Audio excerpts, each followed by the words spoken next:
welcome everyone to Brainwash Festival and to the Bali. We are so pleased to see so many of you joining us today here for the talk on the Russian state of mind. And today we are going to talk about what freedom of expression means when you live in an unfree country. And we are going to dive into this topic. We are going to talk about what your opinion is worth when you are in danger of expressing it freely. And also, can we really know what people think or feel when they live in an unfree society? And we will dive into this topic today with our speaker of the day.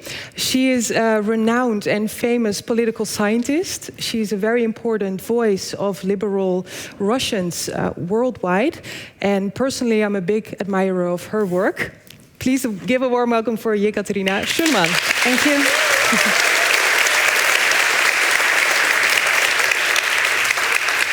So for those of you who are less familiar with her work, let me just describe a little bit. Ekaterina is a prominent voice for the liberal Russian community worldwide. She is known for her academic work. She reaches millions of people via her studies, via her research, via her work for the media, and also via her very popular YouTube channel. Ekaterina, you are based in Berlin right now, after Russia labeled you as a foreign agent. It was rather the other way around. I left for Berlin, and being already there, I discovered that the Minister of Justice considers me to be a foreign agent. Right. A label that still dates from the Soviet times, which is basically used to, well, criminalize people who oppose the regime. Nowadays, it is back. We have a lot of colleagues of yours, of mine, who are declared foreign agents, unfortunately. About 700 people overall. Right. So we are quite a group. Yeah, that's... It's a big group. It's also kind of now a status that you're very good in your job. Well, there were a couple of, well, maybe 3 or 4 black sheeps among the community, but generally we are a brilliant crew. Artists, exactly. Journalists, academics, good people overall. Yes. Well, unfortunately, it also means you cannot do your work from within Russia right now, but we are very lucky and pleased to have you here today. My name is Iris de Graaf, and you might know me as the correspondent in Russia for the Dutch public broadcaster NOS. I used to work and live in Moscow over the past 3 years, also since the war started under this military censorship that I'm sure we will discuss today. And after the growing repression and the arrest of our colleague Evan Gershkovich from the Wall Street Journal, who is currently in prison, my company decided to pull me back this summer. So I'm also doing my work abroad, just like you. But you've been in Moscow more recently than I was. When was your last time that you were there? Beginning of April 2022. Right. The country, of course, changed dramatically, but of course we will also discuss that. And before we dive into conversation today all together, you will kick off and start with a little talk about public opinion in Russia nowadays. And I think you will also discuss with us whether it's possible and how to still get an idea of what Russians think and feel. So the floor is yours. Thank you. Thank you. This floor is yours, or take your time are 2 of the most terrifying phrases in any language. However, I'll try to deal with my subject, but before that, I want to share with you a little episode, a little thing that rather dwells on my mind. Last thing I was reading on my phone before we started was a letter from a political prisoner, a young person born in 1993. He is now serving his term in Sverdlovsk region for a political crime. And as I now know, political prisoners, generally prisoners, get sent printed out transcripts of the programs that we do because they want to keep in touch with what's happening in the country. And there are no newspapers in Russia right now. And of course, you can get access to the internet in prison. So people who correspond with political prisoners, prisoners of consciousness, they print out transcripts. And whenever I am late with posting a link to a transcript, a text transcript of my weekly program, I get reminders that we need to send them to our correspondents. So imagine when everything you say in a studio, any little joke you happen to make will be transcribed, printed out, and read in a prison cell. So this person writes his thanks to me for whatever, and then he asks the question, What do you think, Ekaterina Mikhailovna? After all that is over, and all that is one of those euphemisms people use most often, this situation or all this, все это, shall we be able to gradually build up an adequate, as he calls it, life in Russia, and not all this?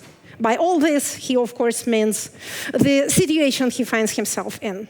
So, talk about public opinion, about freedom of expression in these circumstances. Nonetheless, we need to try to form some idea, to grasp some picture of the developing and changing state of mind in a country which is neither free nor easily accessible.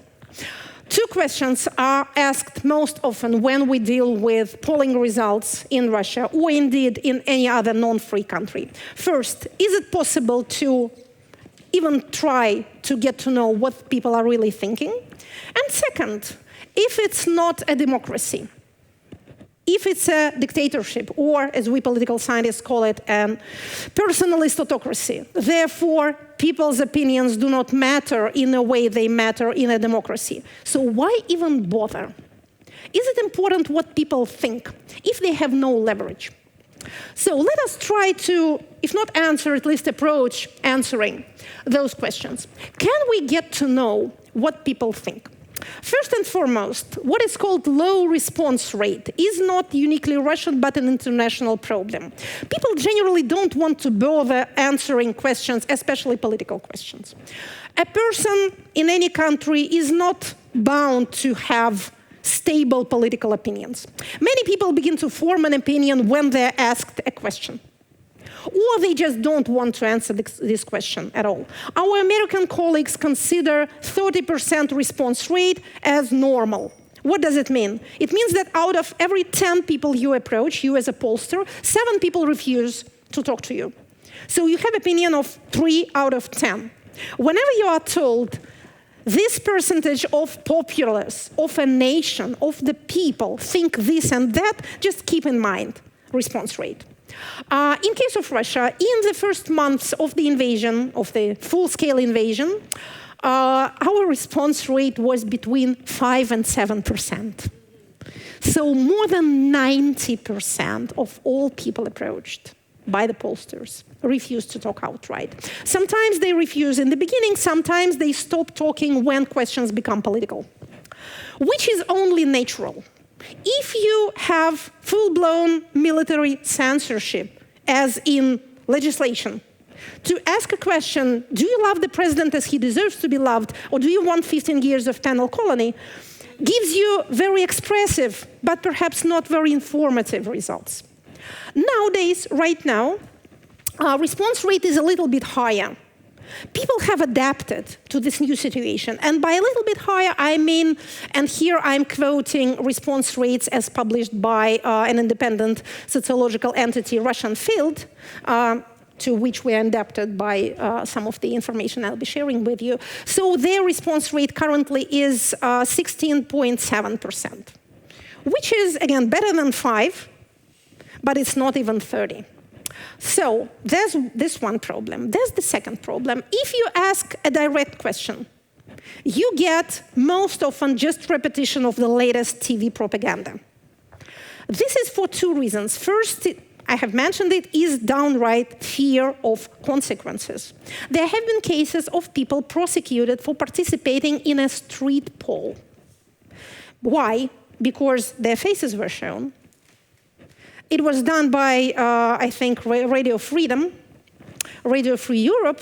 I don't know if they were aware of such possible consequences, but since repressive practices change all the time, I wouldn't hold them responsible. So they had a street poll asking people questions.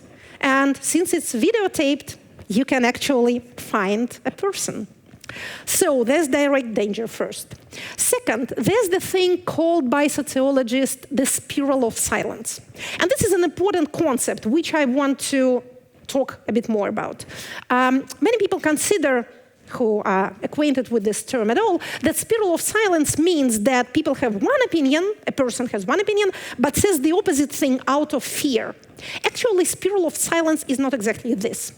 It is joining an imaginary majority. As I said, most people, well, many people, do not have any settled political opinion at all. So whenever they're asked a political or social question, they think, well, what do I think? I think like the others think. I'm a good person. I'm with the majority of other good people. And what do others think? And then you come up with the latest thing you've heard wherever.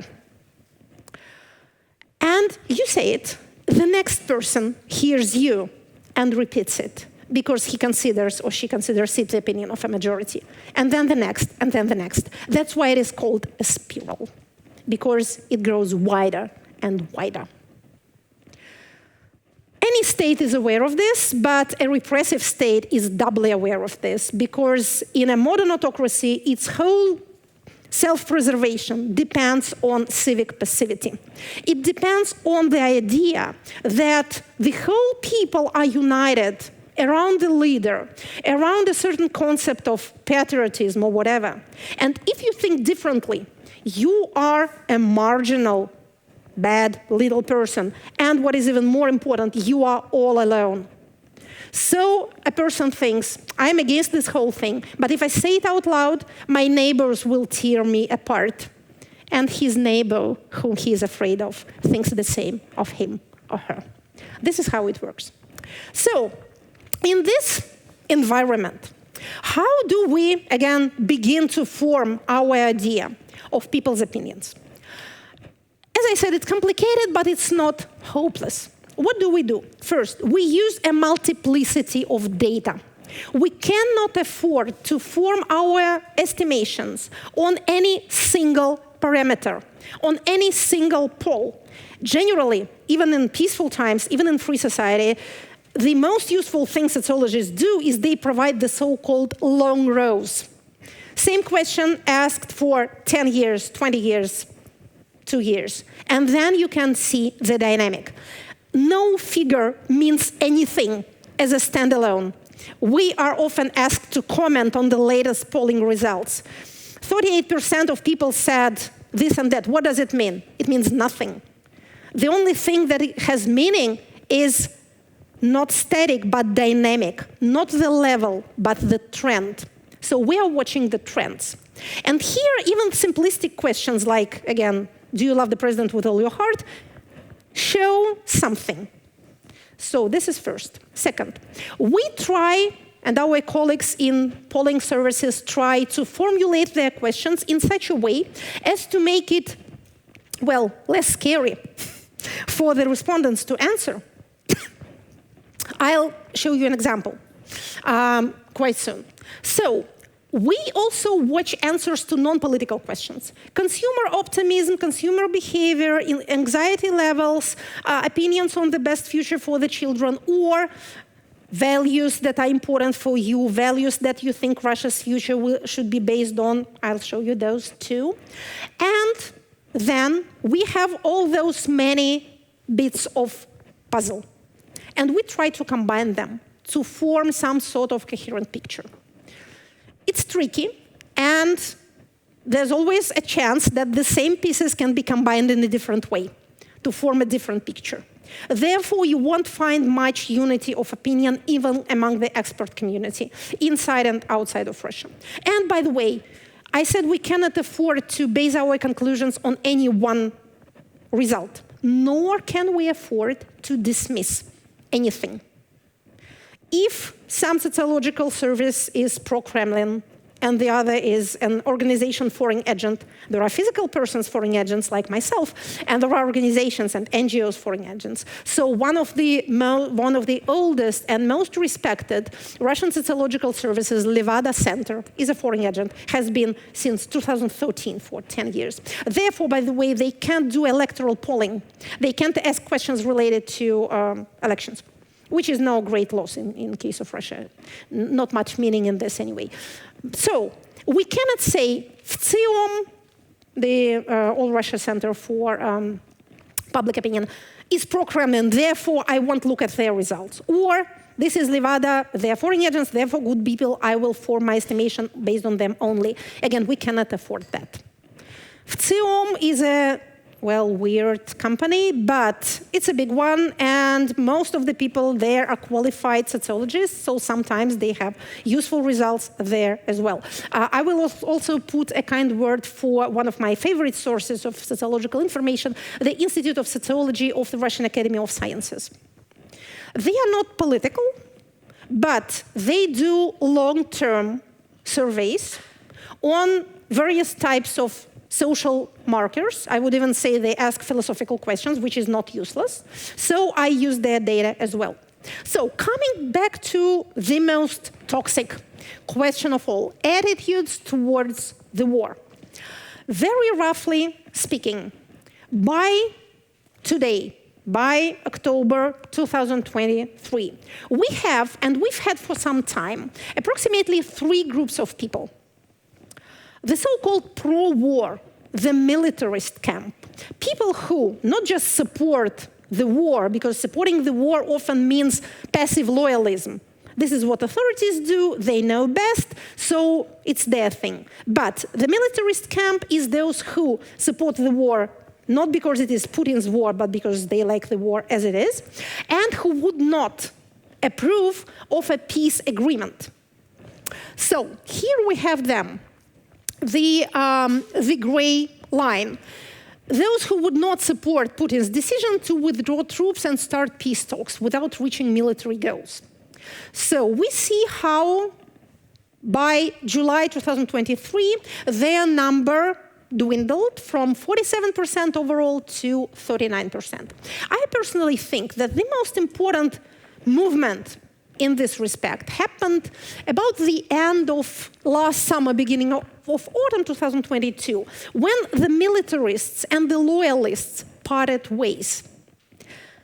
Let me try to explain. In the beginning of this whole thing, to support the special military operation was to support the president and vice versa. But when Russia suffered or enjoyed a number of military setbacks, and it became evident that war is dragging on without achieving the results declared at its start, opinions changed. Loyalists were still loyalists, the so-called loyalistic core, who support the authorities because they are authorities, in favor of the status quo always. These are, again, relatively good people, by the way. They ensure societal stability. There is a very rough estimation on the part of sociologists that if you have about 30% or more of this loyalistic core, then your situation is stable. If it goes below the watermark of 30%, you are in trouble. So they were the loyalists, but the militarists began to be unhappy with the president, not because he has started the war that didn't go the right way, but because he's not waging this war energetically enough. So they were the militarists. Russian authorities became aware of it about 6 months before after this process started, and they took measures to quieten this ultra-patriotic sector.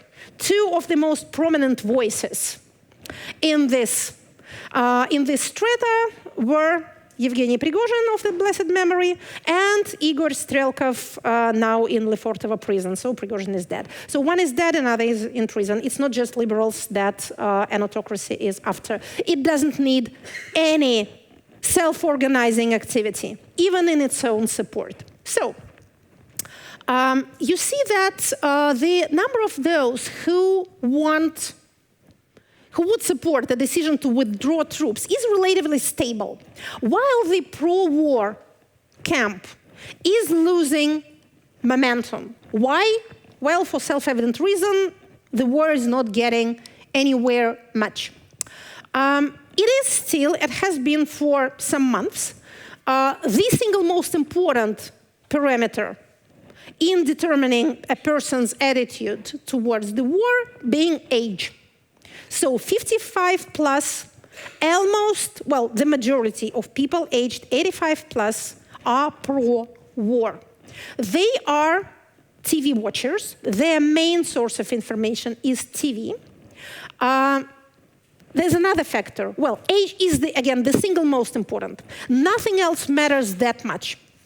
Whether you are living in a small town or in a big city, whether you're a man or a woman, men are slightly more supportive, women slightly less so, but that's not so important as age. The second parameter is financial well-being. And here, it didn't go the way one would expect. The better off are more supportive of the war. Why is that? If we speak in strictly economic terms, the Russian middle class is now mostly consisting of state servants, people working in law enforcement, security services, or working for state corporations, state banks, state media. They have relatively high and stable incomes, and those incomes are dependent on the state. Since 2014, the state has been hiring more and more people directly and indirectly. It is now, if not the primary, well, one of the largest job providers in the economy. Again, by very rough estimation, about 30% of Russian economy is state-owned or state-controlled directly. About 30% is the legal business, private business, and about 30% is the so-called gray zone. Gray zone doesn't mean, I don't know, mafia money or anything criminal. It's just this low-level economic activity, the self-employed, the smaller businesses that do not come on the radars of official statistics. And by the way, it's those 30% that provide much of this dampening effect for the Russian economy, makes it resilient, adaptive, allows people to both earn their livelihood and provide services so as to avoid feeling the bite of economic crisis too sharply. What affects this group of people or this economic strata is inflation, which is a huge problem right now. So, age, information source, and the degree of wealth or poverty. So poor people are not supportive of this whole thing, which comes in contrast with the general idea that payments for the mobilized or payments for those who sign contracts with the Ministry of Defense are so large, and they're enormously large, as to produce a sort of euphoria in those stratas of society. This, well, people do get paid. And the money is unlike anything the state has been paying its people for, whatever, for their life, for their work, for their death. It is unique in the history of relations between the Russian state and Russian people. But there are not so many people enjoying it. So it doesn't seem to have any visible effect on their general opinions. So about the turning point, or about the main thing which makes people doubt or waver in their support of the special military operation. And this one factor is time. You see how more and more people, as time goes by, considers that this operation will go on for a year or more. Again, it may not be visible from the outside, but initial expectations, of course actively supported and propagated by the state media, were of the, exactly how is it called, a special operation. Something on the Crimean model, but faster, larger, and even more spectacular. So it had to be, again, something short and sweet. But then it dragged on and on and on, and body count piled up and up and up. And even if we consider the sensibilities of the Russian society to be not too high in this respect, still nothing goes nowhere. So we are still fighting for either Avdiivka or Klishchiivka, or Sovetskaya or Pervomayskaya, whichever. And it's not quite clear who gets what. So it's not something to arouse the enthusiasm of the people. And this is one of these indirect questions that I've been mentioning. This is the survey done regularly every week, done by the Public Opinion Fund, which is kind of private sociological entity, but also on the loyalistic side. They ask this question, which I like very much.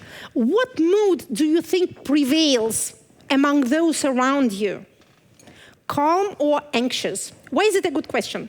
If we ask a person about his or her calmness, then of course the answer is, well, I'm as cool as a cucumber, but everybody else is just running around the ceiling. So they ask the question about people around you. So look at this. Look at this. Expressive graph. So this is, of course, calm. This is anxious. And this is the turning point, September 21st, 2022, a date which is of much higher importance to the majority of Russians than the actual beginning of the invasion, mobilization. Look at this anxiety level hitting the ceiling in a very literal way. Authorities were quite aware of that.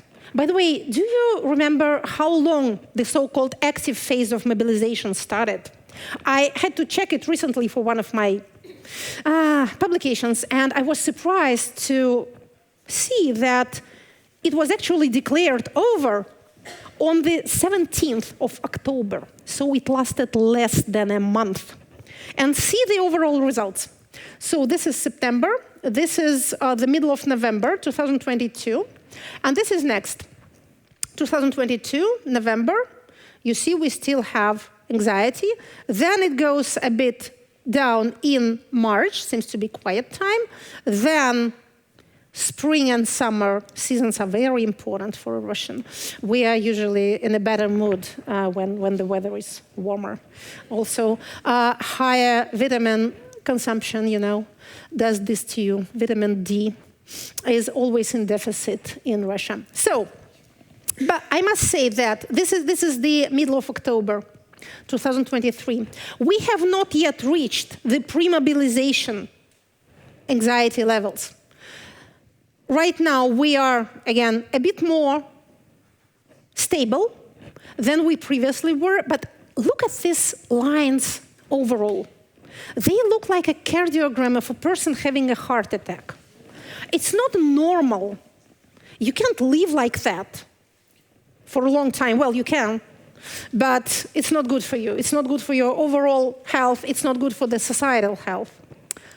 So, what we are trying to find out right now is to distinguish between those groups that I mentioned, the militarists who want war continued at all costs, the pro-peace camp that want it over as soon as possible without much attention to the results. So, this is the survey done by the Russian field. I have mentioned them. So, peace agreement versus march on Kiev. The red is January, February 2023. The blue is June. So, for escalation, new march on Kiev against peace agreement. 27 in January, February, in June 23. Against new march on Kiev for peace. 34, 33, more or less the same. And the neutral, who would support any decision. You see, 33, 31, 41. What does it mean? It means that the militaristic camp is definitely losing ground. Pro-peace remains more or less the same, but more people delegate responsibility to the authorities. We may call this position irresponsible or infantile, but it's a very natural one for a citizen in an authoritarian country. It's your thing. You started it for reasons best known to yourself. We let you do it. So whatever you decide next, we'll agree to that too. Do whatever you want. Don't meddle with us too much. If we look at the behavior of the authorities rather than listen to what they publicly proclaim, we'll see that this is a, I would say, unified opinion, both of the authorities and of society. Look how mobilization was conducted. Look how new soldiers are being gathered. The president doesn't say, like Stalin said in June 1941, brothers and sisters, now it's time to defend the motherland. What authorities say is this: go and get paid. We'll pay you so much as you've never been paid before. So it's voluntary. Even mobilization was voluntary. The degree of this, well, informed consent can be questioned, but still, there was no direct violence. Now we know that conscripts, the regular conscripts, are being pressured into signing contracts. I could talk a lot about various legislative changes implemented to make it easier, but I won't bother you with too much detail. The thing is, for the powers that be, it is also their special military operation. If they want your help, they pay you for it. They don't ask it of you as a patriotic duty. So in this respect, as I said, there's a kind of resemblance between what people think and what authorities do. Now for something a bit different. We'll have, but then related as well, we are going to have, well, I can't call it election in good faith, but an electoral event in March 2024, presidential acclamation. Yeah, some of my colleagues call it acclamatory elections. Russian Field did this survey in September, asking people what do they want their candidate to do? What do they want from the person they would support as a presidential candidate? So, answer number one, to make people's life better materially. Making their lives economically better, 48%. To make social sphere work better, more or less the same thing, 31%. Peace, end of war, 24%. Political and legislative reforms, something else, nothing. It's fine as it is, 8% of happy people. I don't go to elections, just 2%, perhaps. Other people who don't go to elections, they don't participate in polls either, and I don't know 18. So see the first three most popular answers. And this is a curious one too. As I said, to ask direct questions about the incumbent is more or less useless. There is no such thing as support in a non-free society. In order to support something, you have to possess a certain resilience of your own. You have to have agency. If you don't have that, then you can quietly agree to the status quo or to be quietly unhappy about the status quo. It is not support. If you want a practical proof of this, well, this June 24th, the abortive military coup orchestrated by, again, Yevgeny Prigozhin of the blessed memory, anyone went out in defense of the national leader? Not a single soul, you know, not a single soul. The most of the support he got from his own guys was governors of the regions writing telegram posts advising people to stay at home, which is, again, not much in the sense of standing like, you know, a human wall in order to protect the beloved leader of the nation against the mutineers. So, the question is, what characteristic of a candidate will be perceived by you positively, blue, negatively, red, and with indifference or neutrality? So what features in a candidate attract you, appall you, or leave you neutral? So if a candidate is from the military, 27% are positive about it, 28% negative about it. By the way, it's remarkably the same as about a candidate who's a woman. 28% only is negative, 53% say it doesn't influence their attitude, and 17% would applaud it. So the most dislikable feature in a candidate is, of course, belonging to a sexual minority. That's Russian state propaganda at its best. But the second most repelling feature is being over 70. Whom can those people mean, I wonder? So 68%, which is again comparable to belonging to a sexual majority, which is twice as bad as being Jewish. And it's much worse than being from Northern Caucasus, by the way. You see, 58% don't care if the candidate is Jewish or not. High degree of tolerance. But age is really bad. So, as you will readily perceive, this is the indirect and safe way of saying we are tired to death of our beloved incumbent. But we can't say it out loud for self-evident reasons. Now for the very last. I know it's hard to read even for those who read Russian, but I'll try to make it understandable. This is my favorite Institute of Sociology of the Russian Academy of Sciences. And what they do is they do a really long survey. This is 1995, and this is July 2023, already more than a year after the start of the war.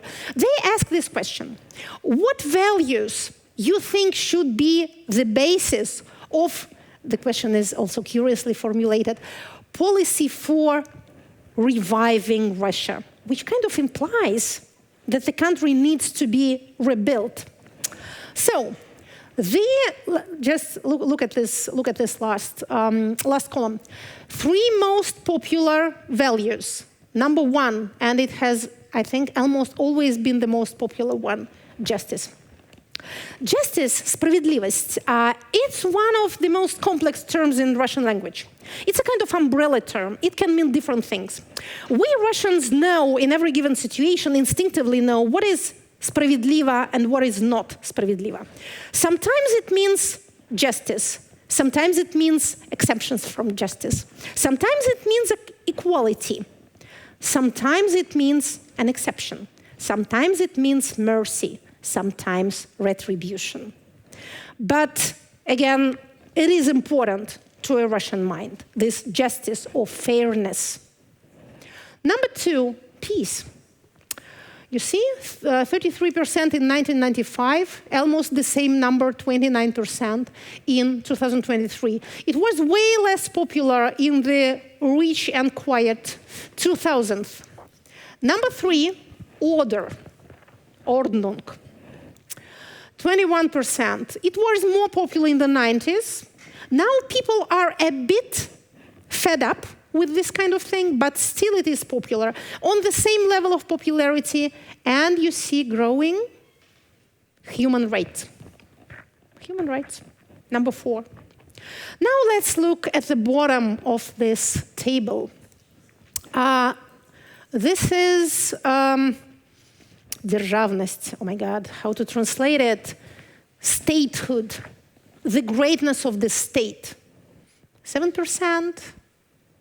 Yeah, 7% was faring way better 15 years ago. Nation, 4 to 6. It was 7 in 2000. Not that much. Orthodox religion, my favorite one. It was a whooping 8% in 1995, and now it's 3. By the way, one thing I want to tell you, the degree of influence enjoyed by the Russian Orthodox Church is disproportionate in comparison to its actual influence on the minds and souls of the congregation. It's an administrative body. It is not a church at all, in a sense. There's an independent church in even such neighboring countries like Georgia or Ukraine, where a church is a political actor in its own right. In Russia, it is not. It's just a state department. And it's not very popular, even as a state department. So, nation, 6. Russian Empire, 5. Well, private property is not doing too well either. It was 14%, now it's 3%. But I suspect this is because it is perceived as a thing of course, not as something that is needed for the future. So religiosity overall is even worse than Orthodox Church. It's just 1%. So, pretty normal set of values, don't you think? So human rights, law, freedom, equality. doesn't look like a totalitarian state to me. Looks like a suspiciously normal one. So this is the last one, promise, frankly, yes. From the same source, 2023, fresh results. Respondents' opinion on how Russia should build its relations with the outside world. So actively develop relations with the rest of the world, reduce its activity and focus on internal problems, stay as they are now. So this is for more openness.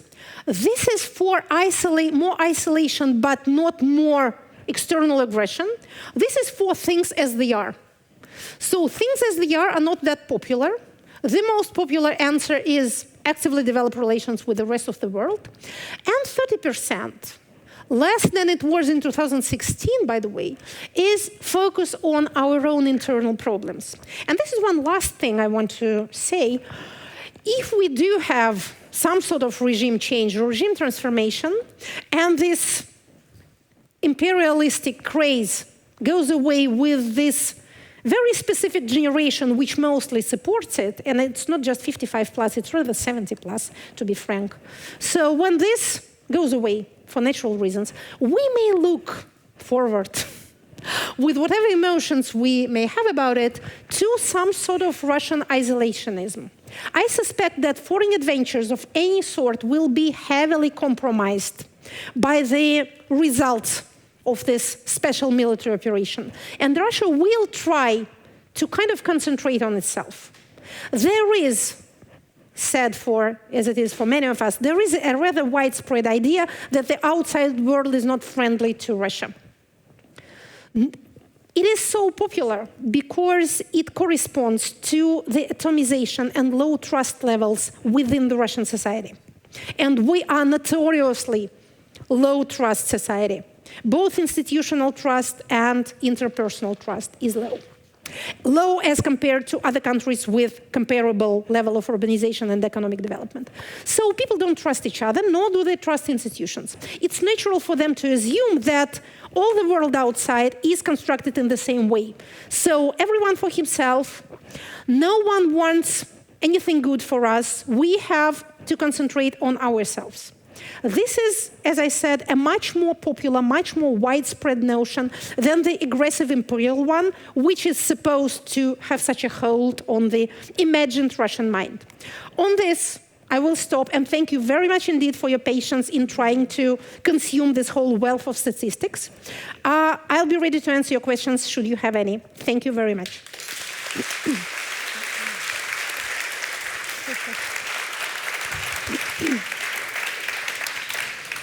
Thank you, Ekaterina, so much for your insights. I have prepared... It was not 20 minutes, was it? It was not 20 minutes, so we're kind of running out of time. I prepared, I think, a list of 10 questions, and I'm sure the audience also has a lot of questions, but we're going to keep it very shortly. I will ask you one question about, well, basically summing up what you just described, because if we look at general polling from the state pollsters, it's kind of hard to get a picture of what Russians think, which is obviously clear after your talk. So many things influence the self-censorship, actually, that Russians use and are afraid to answer to questions. But if we look at tendencies, at trends, if we look between the lines, we can still get an idea of some kind of public opinion in Russia. How important do you think that this public opinion is nowadays to keep researching it? And also, is it effective on, for example, policy changes or maybe even regime change? This is the question that I have asked in the beginning of my presentation, but failed to answer because it's the most complex one. The answer, and that's the proper expert answer to almost anything, is both yes and no.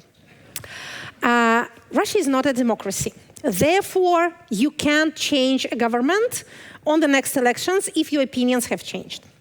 But to say that there is no connection whatsoever between the state machine and the people would be wrong. There is a connection, but it's a different type of connection than in a democracy. So there is no electoral rotation. However, the state apparatus, and Russia is ruled by a very numerous bureaucracy, is not isolated from society. It forms part of society. It breathes the same air. It consumes more or less the same information. So whenever there's this general understanding that things are not going in the right direction, it affects the workings of this state machine. No ruler rules alone, least of all a dictator. Every autocracy is unfortunate in its own way, to quote Tolstoy. They make themselves unhappy in a different manner. For example, there's Turkey, also a personalist autocracy, a highly repressive one. When there was an abortive coup in 2016, it was followed by a massive repression campaign.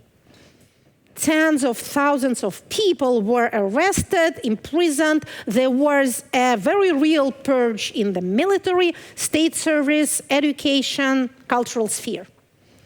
But in 2023 was it, elections, during the latest presidential elections, in Turkey, this autocrat who could launch a repressive campaign could not tune a little bit election results so as to win in the first round, which would be the most natural thing for any Russian to imagine he would do.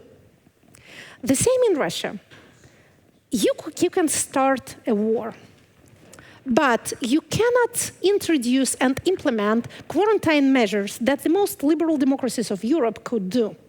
You can kill people, but you can't prevent them from going to a cafe. Death is preferable to that.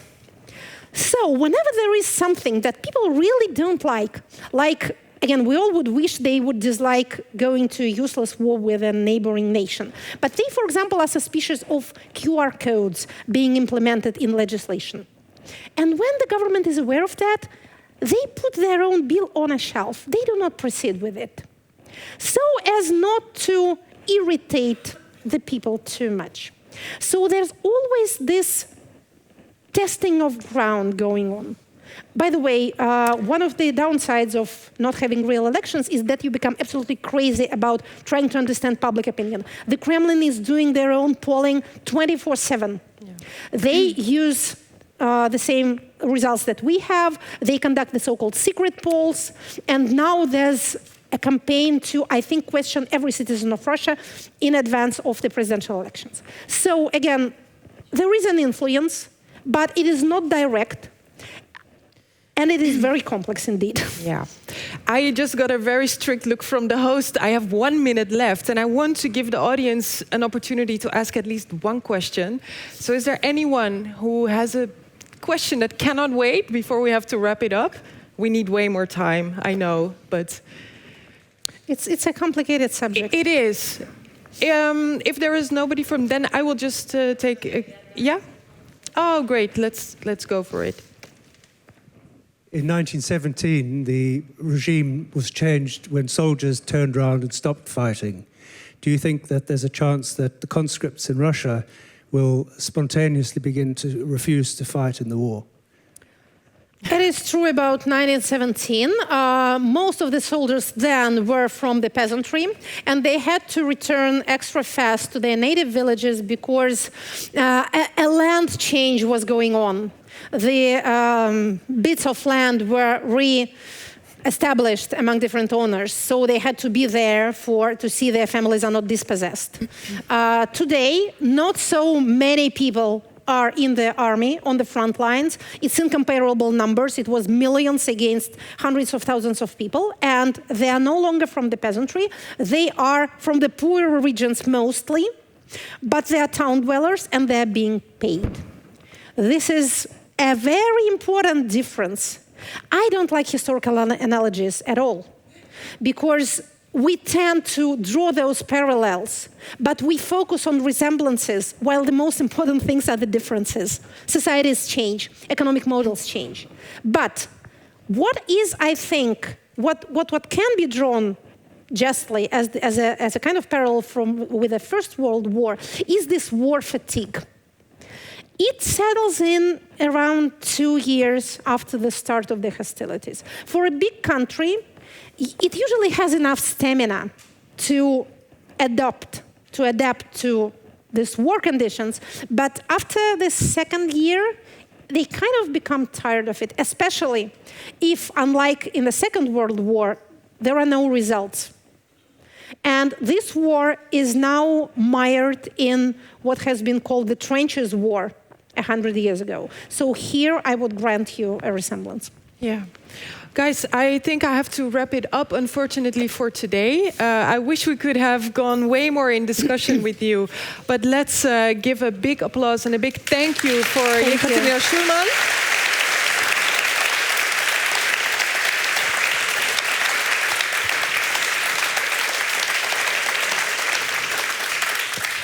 If you want to follow her work and learn more about public opinion in Russia, please do follow her on the channels. And I want to give you, on behalf of the organization, a little tip, because I've heard that at the end of this day, later on, there will be a beautiful closing ceremony in Paradiso, followed by an after party in the Kring.